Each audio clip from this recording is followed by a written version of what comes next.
સુરત મહાનગરપાલિકાના શહેરી વિકાસ વિભાગમાં ગેરકાયદે બાંધકામ અંગે આરટીઆઈ એક્ટિવિસ્ટ દ્વારા બાંધકામ તોડાવી દેવાની ધમકી અંગે વધુ આરટીઆઈ એક્ટિવિસ્ટ અને મનપાની મહિલા કર્મચારી સામે અઠવા પોલીસ સ્ટેશનમાં કેસ દાખલ કરાયો છે। આરટીઆઈ એક્ટિવિસ્ટના નામે પાલિકામાં અરજી કરી લોકોને બાંધકામ તોડાવી નાખવાની ધમકી આપી રૂપિયા પડાવતી ટોળકીમાં સામેલ પાલિકાની મહિલા કર્મચારી અને તેના પતિએ બિલ્ડર પાસેથી 1,50,000 પડાવ્યા હતા। પોલીસ એક્ટિવિસ્ટો સામે કાર્યવાહી શરૂ કરતા અડાજણના બિલ્ડર અંસાર મેમણે ફરિયાદ આપતા અઠવા પોલીસે મનપા મહિલા કર્મચારી અને તેના પતિ અને ન્યૂઝ સિટી ટુડેના પત્રકાર સામે ગુનો નોંધ્યો છે। બિલ્ડરની 2022માં સંગ્રામપુરામાં બાંધકામની સાઇટ ચાલતી હતી, જ્યાં શાકીબી આવી આ બાંધકામ ગેરકાયદે છે। જે લોકો ગેરકાયદેસર બાંધકામો અથવા તો જે કોઈ બાંધકામો થઈ રહ્યા હોય એની માહિતી માંગી અને જે તોડ કરવાની પ્રવૃત્તિઓ સતત ચાલી રહી છે, એની જે ફરિયાદ મળી અને અન્વયે અગાઉ 13 ફરિયાદ દાખલ થઈ ચૂકી છે। તે ઉપરાંત ગઈકાલે પણ 4 વધારે ફરિયાદ દાખલ થઈ છે। એમાં એક ફરિયાદ જે છે એના ફરિયાદ છે અંસાર અહેમદ મેમણ, ઉંમર વર્ષ 46, એની મન્નત નામની જે સાઇટ છે એના ઉપર સાકિબ જરીવાલા કરીને જે સિટી ન્યૂઝ ટુડે ચલાવે છે, તેઓ ત્યાં જઈ અને એને જણાવે છે કે તમે ગેરકાયદેસર બાંધકામ કરી રહ્યા છો અને અમે તમારું બાંધકામ પડાવી દઈશું એમ કરીને એને ધમકી આપે છે। ત્યારબાદ એને ધમકીથી ડરી જઈને પોતે જ્યારે સેન્ટ્રલ ઝોનની ઓફિસ જાય છે ત્યારે આ વ્યક્તિ જે છે સાકિબ જરીવાલા ત્યાં હાજર હતો અને જણાવે છે કે તમારું બાંધકામ તોડી પાડવા માટે જ હું અહીંયા આવેલો છું।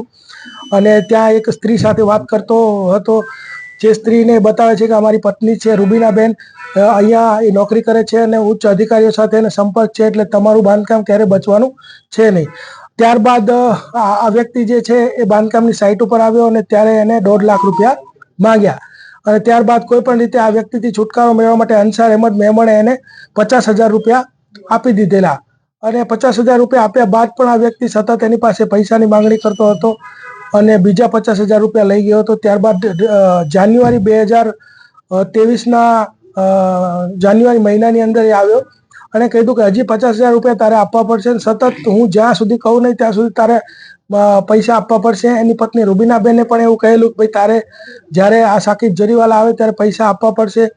પછી એને ના પાડી કે ભાઈ હવે હું પૈસા નહીં આપું। ત્યારબાદ જે સાકિબ જરીવાલા છે એની પાસે રહેલું ચપ્પુ એના ગળે મૂકી અને કીધું કે ભાઈ પૈસા તો તારે આપવા જ પડશે, હું જ્યારે આવું ત્યારે પૈસા તારે આપી દેવા પડશે, એમ અપમાનિત તેને કર્યો અને ત્યારબાદ તેની પાસે જે 5,000 રૂપિયા હતા એ કઢાવી લીધા। આવી ફરિયાદ જે છે એ ગઈકાલે દાખલ થઈ છે। તે ઉપરાંત બીજી 3 ફરિયાદ જે છે એના ફરિયાદી છે નરેશ જરીવાલા, કે જેઓ પોતાનું જૂનું જર્જરિત મકાન હતું તેઓ પોતાનું મકાન પાડીને પોતાનું મકાન 2023થી એમણે બાંધકામ કરવાનું ચાલુ કરેલું। એને પોતાનું જ મકાન બનાવવાનું, તે કોઈ કોમર્શિયલ પ્રોજેક્ટ નહોતા ચલાવતા, તો તેને અલગ અલગ જુદા જુદા પત્રકારનો સ્વાંગ રચી અને આરટીઆઈ એક્ટિવિસ્ટના ઓળખાણ આપી એ લોકો એને ડરાવતા ધમકાવતા। એમાં એક સચિન પટેલ જે છે અસ્મિતાનો પત્રકાર જે પોતાને ઓળખાવે છે, તેણે એવી એક સમાચાર છાપ્યા કે ભાઈ ગાંજાવાલાને 10 લાખનો વહીવટ કર્યો છે અને મોનિકા બેનને 5 લાખનો વહીવટ કર્યો છે। આવા બધા સમાચારો છાપી અને છાપું બતાવી અને એની પાસેથી 10,000 રૂપિયા પડાવ્યા।